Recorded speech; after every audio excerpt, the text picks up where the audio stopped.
Welcome back, everybody. Today we're here to talk about The Walking Dead Season 11, and we have a bit of an update video.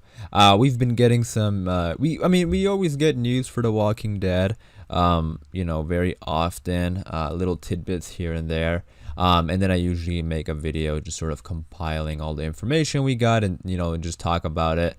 So we're going to be talking about some of the information that we have for Season 11, some new information to give you guys an update, some news about casting, and then also we had a really cool interview.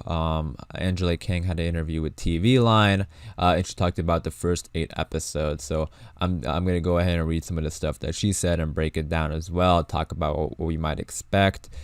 So before I do begin, though, I want to give a general spoiler warning in case you aren't caught up. And then also, if you are a fan of the show, be sure to hit the subscribe button for more content like this. But yeah, let's get into the video. All right, so we'll start off with the casting. This was a pretty big casting announcement yesterday. A lot of people were talking about it. Of Jacob Young got casted for the final season. I think he's going to be playing a pretty important character. The reports are saying he's playing somebody named Deaver, who isn't a character from the comics, but he's been on a couple like popular TV shows, so he has like a fan base of people who watch The Walking Dead, and watches old shows like All My Children and The Bold and the Beautiful. They were pretty excited about this. So we have so far, for season 11, we have a brand new character named Deaver. We also got news about Mercer, which I already talked about, and then we have Stephanie. So they've been slowly announcing the casting. We still don't know who's going to be playing Pamela Milton. If you don't know who Pamela Milton is, I'm not going to get too much into the comics in case, I don't like talking too much about the comics in case people are still reading those, catching up or anything like that before the Commonwealth storylines. But Pamela Milton is basically like the leader of the Commonwealth. Now, if you've been following fan theories and that kind of stuff, a lot of people think that Pamela Milton is Georgie from season 8 of The Walking Dead, who took Maggie, or Maggie went with her, and they went to go do their own things and help out other communities, because the look is very, very similar. I'll go ahead and put up a photo of both of them. So yeah, it's definitely a very similar. So a lot of people kind of thought that Pamela was Georgie, and I still kind of think that it's possible for sure. Even if she isn't Pamela, I still think she could be someone related to the Commonwealth. It would be, I don't know, it's difficult because for the longest time I was thinking that Maggie would be connected with the Commonwealth when she left, but when she came back in season 10C and she was talking to Daryl, she was talking about how she got separated from Georgie and they were kind of doing their own thing. It didn't seem like they were doing anything Commonwealth related, so I could have been wrong about that. You guys let me know what you think, but for the longest time I always thought Maggie was connected in some way with the Commonwealth all that time she was gone. But if she isn't, then I guess Pamela wouldn't really be Georgie then, right? If they aren't really connected to the Commonwealth. But even that, bringing up Georgie, again, Maggie said that they separated, so I'm wondering if we ever will see her again. She seemed like a pretty important character, so I would kind of be surprised if we don't see her again. But you guys let me know, what do you think about that? Let me know your theories. Do you think Georgie's connected with the Commonwealth? Do you think she's Pamela or not? Definitely interested in hearing what you think. But let's go ahead and talk about this interview with Angela Kang and TV Line. Again, I'm reading the article off of commonbook.com. Credits to them and TV Line. I will leave a link in the description down below for the article I'm reading if you want to check it out. But yeah, let's go ahead and read this. The first 8 episodes of season 11 that she teased. She said, "When we start the final season, we're rocking and rolling. We're back to being big and scopy. We're back to being big and scopy. There's going to be a feeling that things are just ripping along the first block." Kang told TV Line about the 8 episode first part of season 11.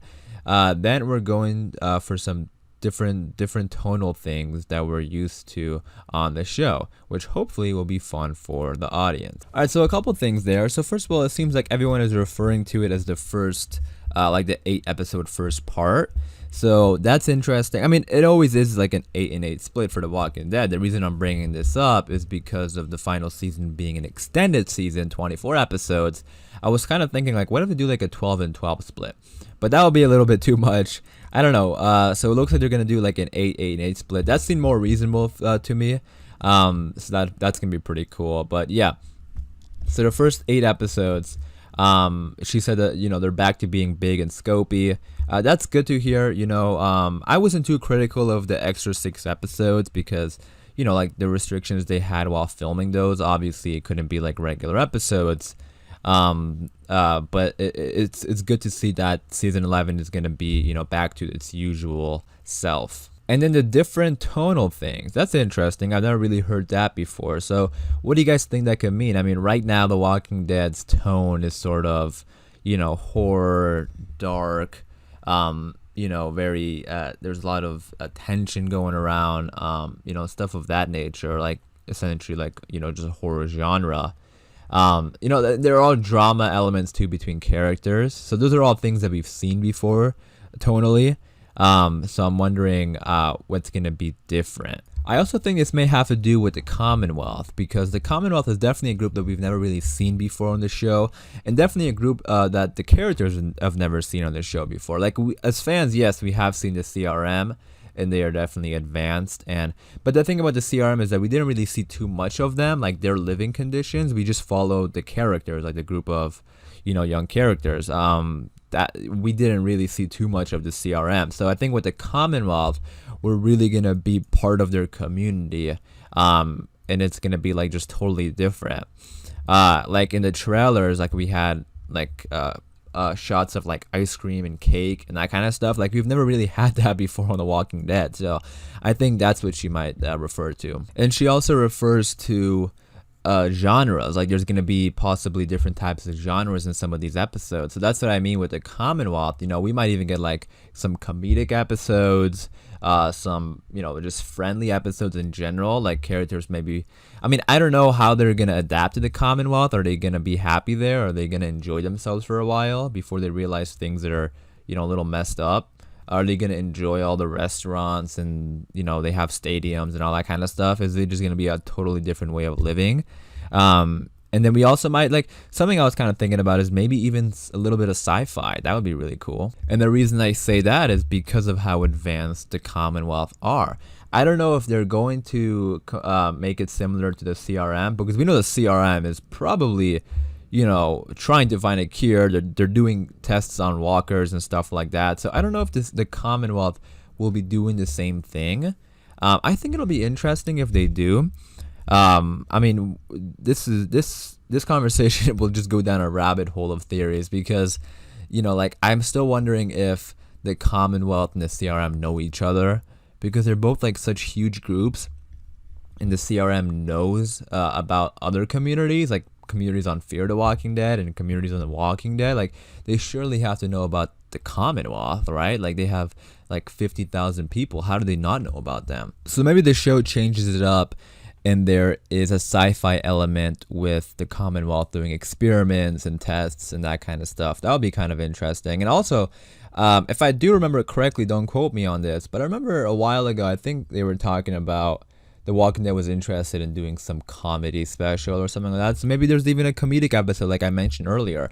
I mean, there's definitely a handful of funny characters in the show. I mean, all characters can be funny. It just depends on the writing. Like, you know, all the characters have probably said something funny at some point on the show. You know, particularly like Negan and Princess, they're really funny. Daryl can be funny at times. Carol can be funny. They all can be funny. So maybe they could, you know, even do something similar like that. I'm still waiting to see Princess and Negan meet, because that would be an interesting dynamic. But I want to go ahead and read another thing that Angela Kang said that I thought was interesting. She said, coming off the 6 additional episodes for season 10, which focus on smaller character-driven stories, we're excited to kick off season 11 bigger than ever. Kang said in the April statement, the stakes will be high. We'll see more zombies, tons of action, intriguing new stories, never before seen locations, and our groups together in one community for the first time, trying to rebuild what the Whispers took from them. Alright, so this was awesome. So a couple things there, actually, you know, a lot of things there, little tidbits that I that get me excited. First of all, seeing the groups together in one community is going to be awesome. You know, I love when all the characters are together. There's just a good feeling about that. And hopefully, you know, even like maybe them traveling to the Commonwealth, you know, we can get that old school vibe of them traveling to communities in the road. So that's something to look forward to. And then also, you know, she said it's bigger than ever, more zombies, tons of action. That's something that I'm definitely looking forward to, specifically the zombies, because that was like, you know, the great thing about that Whisper arc is that the zombies really became a threat again.